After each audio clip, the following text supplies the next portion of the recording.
Everyone, welcome back to my channel. तो आइए हमारी स्टोरी क्रूल फेथ के नेक्स्ट पार्ट को स्टार्ट करते हैं।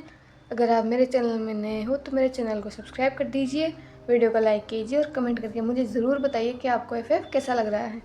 मुझे लगता है कि आपको इस एफएफ में इंटरेस्ट कम है क्योंकि आप ना तो इस एफएफ पर लाइक करते हो ना ही कमेंट करते हो। प्लीज़ लाइक कर दिया कीजिए क्योंकि आप जितने देखते हो उतने लाइक नहीं करते हो। तो आइए स्टोरी को स्टार्ट करते हैं। लास्ट पार्ट में हमने देखा था कि वांग जी युनमक से जा चुका था, लेकिन वो कुसुम नहीं गया था और किसी को नहीं पता था कि वांग जी कहाँ गया था। और इसी का फ़ायदा वेंस ने उठाया था। उन्होंने लेंस को मैनिपुलेट किया था जियांग पर हमला करने के लिए। तो अब देखते हैं आगे। वेंस एंड लेंस उनकी सेना के साथ यहाँ हैं। उन्होंने हमारे बहुत सारे सैनिकों को मार दिया है। क्या तुमने उन पर अटैक क्यों नहीं किया? जियांग फेंगमियान ने पूछा। वो लोग बहुत ताकतवर हैं। वेंजूली उनके साथ है, वो सबके कोर को क्रश कर रहा है, उस गार्ड ने कहा। इससे पहले कि वो गार्ड कुछ और कह पाता, वो कफ करता हुआ जमीन पर गिर गया। अब सभी युद्ध की आवाज़ें सुन सकते थे। वो सभी एक्टिव हो गए और अपने अपने वेपन्स को तैयार कर लिया। वो लोग यार्ड से बाहर आए तो उन्होंने देखा कि जियांग सेना बुरी तरह घायल है, फिर भी वो लड़ रही है। वीइंग और जियांग चेंग ने अपने सैनिकों को ट्रेनिंग दी है, लेकिन वेंजूलियो सबको बेरहमी से मार रहा है। वेंट्रू और वेंचाओ भी सैनिकों को मार रहे थे। वीइंग और जियांगचिंग ने अपने वेपन्स निकाले और वेंस पर हमला करने लगे। वो लोग शॉक थे। लेंस भी वहाँ थे। मैडम यू ने अपने जीडियन से वेंजूलियो पर अटैक किया। जियांग फेंगमियान ने भी वेंचाओ पर अटैक किया। जियांगचिंग की आंखें लेन शिचेन पर गई। वो गुस्सा हो गया और वो लेन शिचेन के पास गया और मर्सीलेसली उस पर अटैक करने लगा। लेन शिचेन ने जियांगचिंग पर हमला नहीं किया, वो बस खुद को बचा रहे थे। वेंजूलियो ने मैडम यू पर हमला किया और उनकी कोर को क्रश कर दिया और फिर उन्हें मार दिया। मैडम यू फ्लोर पर गिर गई। जियांग फेंगमिया वरीड हो गए। वो मैडम यू की तरफ भागे, लेकिन बीच में लेन चेरेन आ गया। वांग जी कहाँ हैं? लेन चेरेन ने पूछा। जियांग फेंगमिया कन्फ्यूज हो गए। इस हालत में वो किसी को कोई भी जवाब नहीं देना चाहते थे क्योंकि उनकी वाइफ लाइफलेसली फ्लोर पर थी। जियांग फेंगमियान अपनी वाइफ की तरफ भागी, लेकिन वेंशु और वेंचाव ने उनका रास्ता रोक लिया। उन्होंने उनके ऊपर हमला किया और जल्द ही उन्हें भी मार दिया। विंग और जियांगचेंग ने अभी तक उन्हें नोटिस नहीं किया था।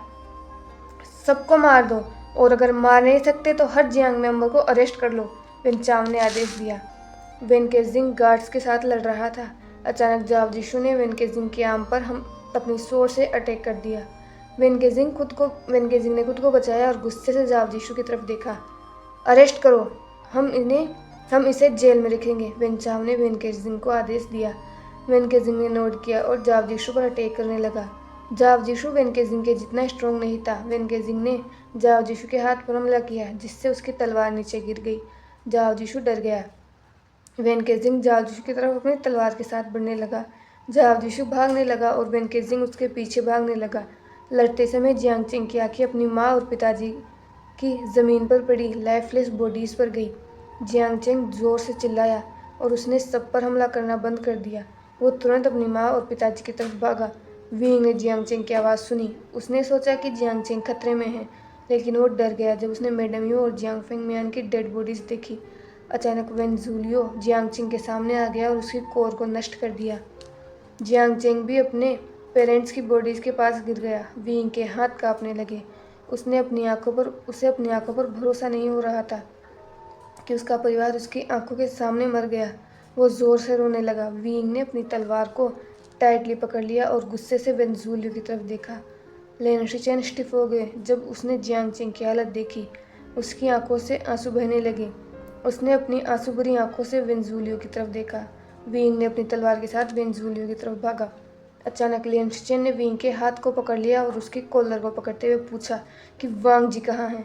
लेकिन वीइंग ने लेन शिचेन को पुश किया और जियांगचेंग की तरफ भागा और उसके सिर को अपनी गोद में रख लिया। जियांगचेंग, अपनी आंखें खोलो, वीइंग ने रोते हुए कहा। उसके हाथ बुरी तरह शेक कर रहे थे। आखिरकार जियांग्स मर गए, वेंचू ने कहा। विभूषण का क्या करें? हाँ, ये एक सर्वेंट है, ये किसी काम का नहीं है। तुम चाहते हो तो इसे मार सकते हो, वेंचाव ने कहा। वीइंग ने कुछ नहीं सुना, वो अपने ही दुख में था। वीइंग ने मैडम यू और जियांग फेंगमियान की डेड बॉडीज की तरफ देखा। फिर उसने जियांगचेंग के फेस की तरफ देखा।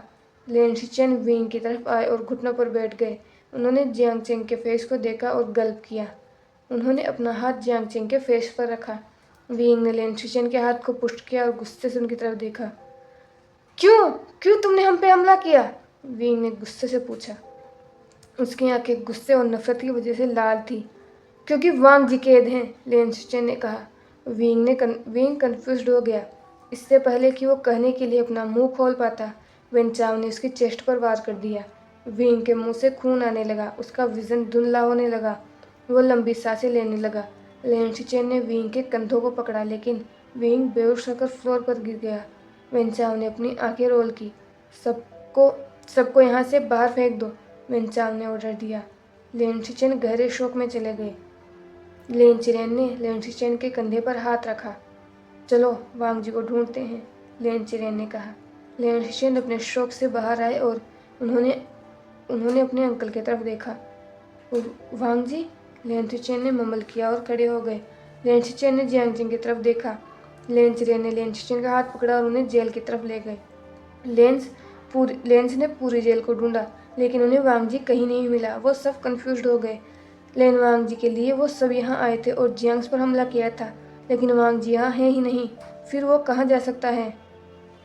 शायद इन घंटों में वो यहाँ से भाग गया होगा, अचानक वेन चाव ने पीछे से कहा। लेन शिचेन और लेन चिरेन ने वेन चाव की तरफ देखा। वेन शु भी वहाँ था। तुम्हें पूरा यकीन है कि वांग जी यहाँ था? लेन शिचेन ने पूछा। हाँ, वो चेन से बंधा हुआ था। मुझे लगता है कि वो यहाँ से भाग गया। लेन शिचेन वरीड हो गए। वो लिटरली रोना चाहते थे, लेकिन उन्होंने अपनी इमोशंस को कंट्रोल किया। वो सब हॉल में आ गए। वहाँ सभी मौजूद थे, सिवाय वेन के जिंग के। वेन चाव ने अपनी सेना से कहा कि सभी डेड बॉडीज़ को यूनमक से बाहर फेंक दिया जाए। लेन शिचेन हॉल में नहीं रुके। वो जियांग चेंग और दूसरे जियांग मेंबर्स को ढूंढने निकल गए। वेन के जिंग कहाँ हैं? वेन शु ने पूछा। जाव जिशु एक पहाड़ी पर पहुंच गया। वहाँ एक नदी थी। जाव जिशु वहाँ रुका और नदी की तरफ देखा। जाव जिशु ने गल्प किया और घूमा। वेन के जिंग अपने स्वॉर्ड के साथ वहाँ था। उसका फेस कोल्ड था। वेन के जिंग जाव जिशु की तरफ एक कदम बढ़ाया। जाव जिशु ने एक कदम पीछे लिया। वेन के जिंग जाव जिशु के पास आया। रुको, वहीं रुक जाओ, मेरे पास मत आना, जाव जिशु ने कहा। वेन के जिंग थोड़ी देर के लिए रुका, लेकिन फिर से चलना शुरू किया। जाव जिशु उस क्लिफ के कॉर्नर पर पहुंच गया। अगर वो एक भी कदम पीछे लेता तो वो नदी में गिर जाएगा। मैंने कहा वहीं रुको, जाव जिशु ने कहा। वेन के जिंग ने अपनी स्वॉर्ड को टाइटली पकड़ लिया और वो एक और कदम जाव जिशु के करीब आ गया। मैं नदी में कूद जाऊंगा, जाव जिशु ने कहा और नदी की तरफ देखा। वेन के जिंग ने कोई एक्सप्रेशन नहीं दिखाए। उसने एक और कदम जाव जिशु की तरफ लिया। जाव जिशु ने अपनी आंखें बंद की और नदी में कूद गया। मैं तैरना जानता हूँ, भगवान मुझे बचा लेना, जाव जिशु ने सोचा। वेन के जिंग की आंखें बड़ी हो गई। उसे नहीं पता क्यों, लेकिन वो भी नदी में कूद गया। वो दोनों ही ऊंची पहाड़ी से कूद गए। वेन्स ने यूनमंग में जश्न मनाना स्टार्ट कर दिया। उन्होंने पूरी जियांग फैमिली को मार दिया। गार्ड्स ने यूनमक को क्लीन किया। उन्होंने सभी डेड बॉडीज़ को शहर से बाहर फेंक दिया। वेन चाव, वेन शु, वेन जूलियो और दूसरे वेन्स शराब पीने लगे। उन्होंने जियांग्स की लेडी सर्वेंट्स को उनके सामने नाचने के लिए मजबूर किया। लेंस और वहाँ नहीं रुके। उन्हें सेकंड प्रिंस लेन वांग जी को ढूंढना था। लेन चिरेन और उसकी सेना लेन वांग जी को ढूंढने के लिए निकल चुकी थी। उन्होंने सोचा कि शायद वांग जी घायल होगा, इसलिए वो उसे आसपास की जगहों पर आसानी से ढूंढ सकते हैं। वहीं दूसरी तरफ वेनचिंग और वेननिंग ने विभूषण और दूसरे जियांग मेंबर्स को ढूंढना स्टार्ट किया। जिस टाइम वेन्स जियांग्स की बॉडीज को यूनमक से बाहर फेंक रहे थे, तब उन दोनों ने छुपकर उन्हें देख लिया था। वेननिंग को बहुत सारी डेड बॉडीज मिली। जिए, वेननिंग ने कहा और वो डर गया। वेनचिंग ने वेननिंग की तरफ देखा और वो उसके पास गई।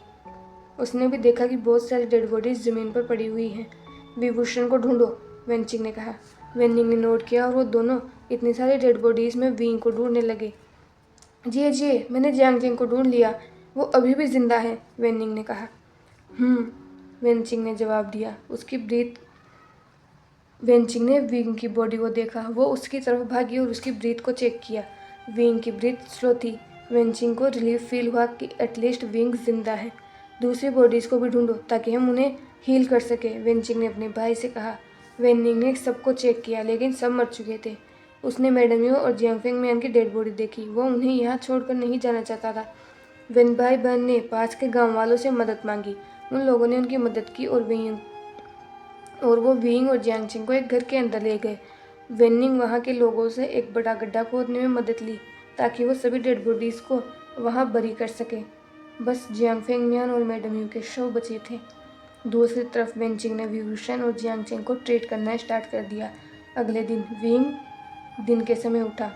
उसने चारों तरफ देखा और पाया कि वो कहीं और हैं।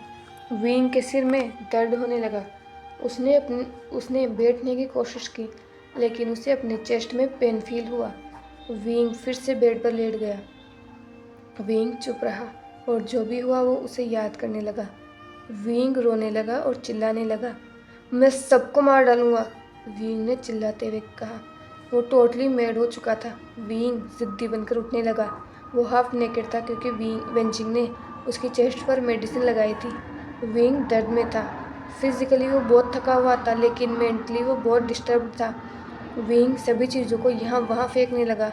मेरा भाई, मेरे अंकल और आंट, जाव जीशु, वेंस एंड लेंस ने मेरे परिवार को मार डाला। विंग चिल्लाया और डोर की तरफ जाने लगा लेकिन अचानक किसी ने बाहर से डोर ओपन किया। विंग रुक गया और उसने वेंचिंग की तरफ देखा। वेंचिंग अंदर आई। उसने विंग का हाथ पकड़ा और उसे बेड पर बैठाया। वेंचिंग, तुमने मुझे उस हमले के बारे में क्यों नहीं बताया? छोड़ो मुझे, मैं सबको मार डालूंगा, विंग ने गुस्से से कहा। विभूषण प्लीज शांत हो जाओ, वेंचिंग ने कहा। नहीं, मैं किसी को नहीं छोड़ूंगा, विंग ने कहा और उसने अपनी सुइबियान को समन किया। वेंचिंग डर गई क्योंकि विंग को संभालना मुश्किल हो रहा था। उसने अपने रोप्स में से 3 सुइयां निकाली और उन्हें विंग की बॉडी में इंजेक्ट कर दिया।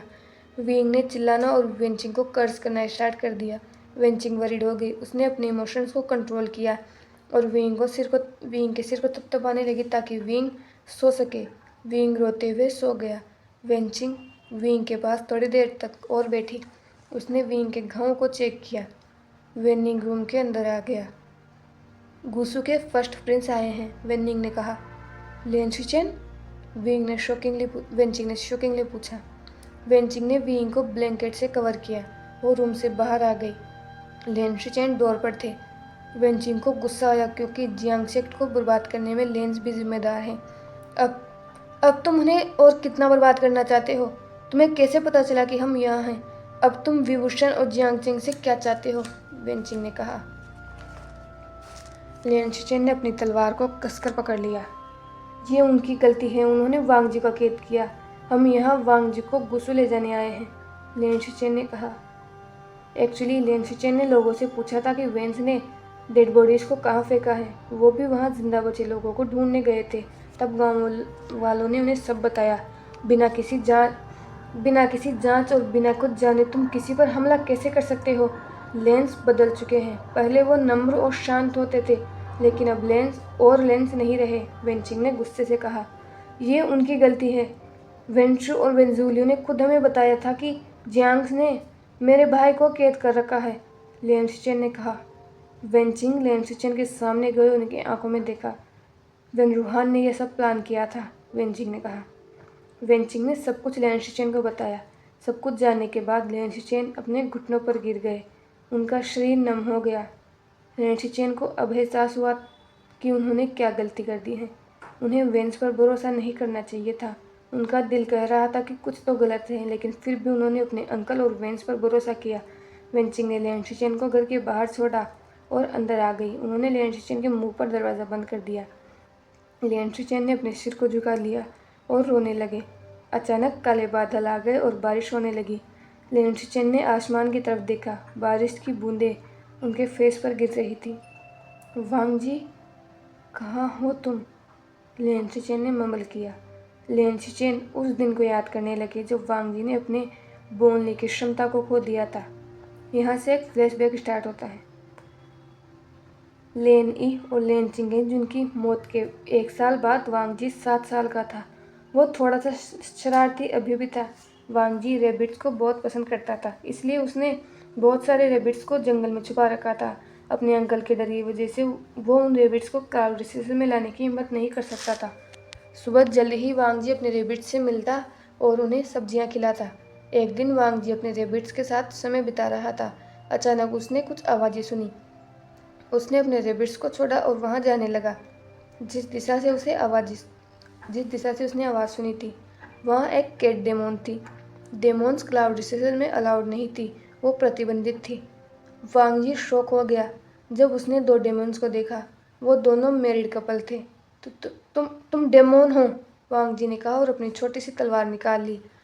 वो मेल कैट डेमोन गुस्सा हो गया। उसने वांग जी की तरफ देखा। वो अपने गुस्से को कंट्रोल कर रहा था क्योंकि वांग जी एक बच्चा है। बच्चे, तुम्हें यहाँ नहीं होना चाहिए। अपने घर जाओ और हमारे बारे में किसी को मत बताना, उस मेल डेमोन ने कहा। डेमोन्स खतरनाक होते हैं, तुम्हें यहाँ नहीं होना चाहिए। मैं शिचेनगा को बताऊंगा, वांग जी ने कहा और वो वहाँ से भागने लगा। वो फीमेल कैट डेमोन तुरंत वांग जी के सामने गई। वांग जी डर गया और ज़मीन पर गिर गया। वो मेल डेमोन वांग जी के पीछे खड़ा था। तुमने क्या कहा? तुम किसे बताओगे? तुम्हारे लिए अच्छा होगा कि तुम अपने मुंह को बंद रखो, नहीं तो मैं तुम्हारे लिए खतरनाक हो सकती हूँ, उस डेमोन ने कहा। वो डेमोन और ज़्यादा डरावना होने लगा क्योंकि वो वांग जी को डराना चाहता था। लेकिन अंकल कहते हैं कि डेमोन हार्मफुल होते हैं, वांग जी ने कहा और वो और ज़्यादा डरने लगा और वो रोने लगा। वो फीमेल डेमोन कैट वांग जी के तरफ झुकी और उसकी नेक को पकड़ लिया। अब तुम किसी को कुछ नहीं बता पाओगे। तुम जानते हो ये जंगल हमारे लिए सबसे सुरक्षित जगह है और अब तुम्हारी वजह से हमें कहीं और जाना होगा। कल्टीवेटर्स हमारा शिकार करते हैं क्योंकि वो सोचते हैं कि हम उनके लिए खतरनाक हैं। वे सब सेल्फिश हैं। वो लोग हमारे लिए खतरनाक हैं। तुम भी उनमें से एक हो। तुम बच्चे हो, इसलिए हम तुम्हें छोटी सी सज़ा दे रहे हैं। पूरी ज़िंदगी के लिए अब तुम बोल नहीं सकते। तुम्हें शिकायतें करना पसंद है? अब देखो मैं क्या करती हूँ, उस फीमेल कैट डेमो ने कहा। वांग जी ने रोना स्टार्ट कर दिया। मुझे माफ़ कर दो, मैं किसी को नहीं बताऊंगा, प्लीज़ मुझे जाने दो, लिटिल वांग जी ने रोते हुए कहा। वो मेल डेमोन वांग जी के पास गया और वांग जी के बोलने की क्षमता को ले लिया। उन्होंने वांग जी के वोकल सिस्टम को डिस्ट्रॉय कर दिया। वांग जी रो रहा था और वो ज़मीन पर बेहोश हो गया। वो दोनों डेमोन्स वहाँ से चले गए। जब वांग जी समय से घर नहीं लौटा तो लेन शिचेन उसके लिए वरीड होने लगे। वो खुद वांग जी को ढूंढने के लिए चले गए। लेन शिचेन ने वांग जी को ढूंढ लिया और वो उसे घर ले आए। जब वांग जी को होश आया तो वो अपने भाई को हक करके खूब रोया। लेन चिरेन और लेन शिचेन शॉक हो गए थे क्योंकि वांग जी कुछ भी नहीं बोल रहा था। उन्होंने वांग जी से पूछा लेकिन वांग जी ने उन्हें सब कुछ पेपर में लिख दिया। लेन शिचेन वरीड हो गए। उन्होंने वांग जी को हक कर लिया। जो कुछ भी हुआ, वांग जी उससे हार्ट ब्रोकन था। लेन चिरेन वांग जी से गुस्सा थे। लेन चिरेन गुस्सा थे क्योंकि वांग जी खुद को प्रोटेक्ट नहीं कर पाया और दूसरा कारण वांग जी किसी को बिना बताए जंगल में क्या कर रहा था। तब से लेन शिचेन वांग जी को लेकर और केयरफुल हो गए, लेकिन लेन चिरेन वांग जी को इग्नोर करने लगे। वो वांग जी को प्यार नहीं देते थे। उन्होंने ये सोचना शुरू कर दिया कि वांग जी कायर हैं। लेन चिरेन हमेशा वांग जी को दूसरे सेक्ट के राजकुमारों से कंपेयर करते थे। वांग जी हमेशा सोचता था कि वो उसके अंकल के लिए यूजलेस हैं। तब वांग जी चुप हो गया और उसने अपने इमोशंस को छुपाना स्टार्ट कर दिया। लेन शिचेन सोचते थे कि सभी लोग लेन सेक्ट का मजाक बनाते हैं कि वो अपने सेकंड प्रिंस को प्रोटेक्ट नहीं कर पाए। यहाँ फ्लैशबैक एंड होता है। लेन शिचेन ने अपनी आंखों को बंद कर लिया। मैं एक बुरा भाई हूँ। मैं एक गैर जिम्मेदार भाई हूँ। मैं गलतफहमी को नहीं सुलझा सका, लेकिन सवाल ये है कि वांग जी किसी को बिना बताए कहाँ जा सकता है? क्या वो खतरे में है? लेन शिचेन ने सोचा। अब लगभग 10 महीने बाद ये रात थी। एक पर्सन एक घर के बाहर खड़ा था। उसके फेस पर कोल्ड एक्सप्रेशंस थे। उसने उस घर की तरफ देखा और डोर पर किक किया। उस पर्सन ने एक बांसुरी पकड़ रखी थी। वो घर के अंदर आया। वो एक रूम में गया और दो लोगों के सामने खड़ा हो गया। फर्स्ट पर्सन ने उसकी तरफ देखा। प्लीज़ मुझे छोड़ दो, उस पर्सन ने कहा। बचाओ, वो पर्सन जिसने बांसुरी पकड़ रखी थी, उसने डार्क वॉइस में कहा। वेंचाओ डर गया और उसने वेंजूलियो की आर्म को कसकर पकड़ लिया। उसने वेंजूलियो की तरफ आंसू भरी आंखों से देखा। वेंजूलियो ने गुस्से से उस पर्सन की तरफ देखा जिसने बांसुरी पकड़ रखी थी। विभूषण, मैंने जियांगशेक लौटा दिया। अब तुम क्या चाहते हो? मैं तुम्हें मनी दूंगा। अगर तुम्हें वेनसेक चाहिए तो उसमें मैं तुम्हारी मदद करूंगा, लेकिन प्लीज़ मुझे छोड़ दो, वेंचाओ ने कहा और वो विंग के पैरों में गिर गया। विंग ने वेंचाओ को किक किया। उसने वेंचाओ और वेंजूलियो की हालत को देखा। वो दोनों बुरी तरह घायल थे। वेंजूलियो स्ट्रॉन्ग चेन और तालिस्मान से बंधा हुआ था। विंग ने उस बांसुरी को अपने होठों पर रखा और म्यूजिक प्ले करना स्टार्ट कर दिया। अचानक एक घोस्ट वहां अपीयर हुआ जिसने लाल ड्रेस पहन रखी थी। उसने वेंचाओ और वेंजूलियो पर अटैक किया और उन दोनों को मार दिया। विंग ने उन डेड बॉडीज़ की तरफ देखा। वो उस घर से बाहर आया और उस पर एक तालिस्मान लगा दिया। वो घर जलना स्टार्ट हो गया। विंग एक इन की तरफ गया। वो रुक गया जब उसकी नज़र एक लेडी पर गई। वो लेडी विंग की तरफ भागी और उसे हक कर लिया। आर्शियन, यानली ने कहा। मैं ठीक हूँ शिजे, विंग ने जवाब दिया। यानली ने हक को ब्रेक किया और अपने हस्बैंड की तरफ देखा।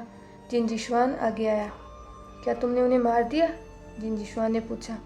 मैं किसी को नहीं छोड़ूंगा, विंग ने कहा और मेडमी और जियांग फेंगमैन की मौत को याद करने लगा। जाविशु अभी भी मिसिंग था। विंग की आंखें रेड हो गई। यानली ने कहा, जियांग जेंग तुम्हारा इनमें वेट कर रहा है, उसने अभी तक खाना नहीं खाया। विंग ने नोट किया और वो तीनों इनमें चले गए जहाँ जियांग जेंग उनका वेट कर रहा था। तीनों ने साथ में डिनर किया। डिनर के बाद जियांग यानली और जिनजिशवान जिनताई के लिए निकल गए और जियांग चेंग और विभूषण लोटस पेयर के लिए निकल गए। तो आज के लिए बस इतना ही। मिलते हैं नेक्स्ट पार्ट में। तब तक के लिए मेरे चैनल को सब्सक्राइब कर दीजिए, वीडियो को लाइक कीजिए और कमेंट करके मुझे बताइए कि आपको स्टोरी कैसी लग रही है। Thank you for watching.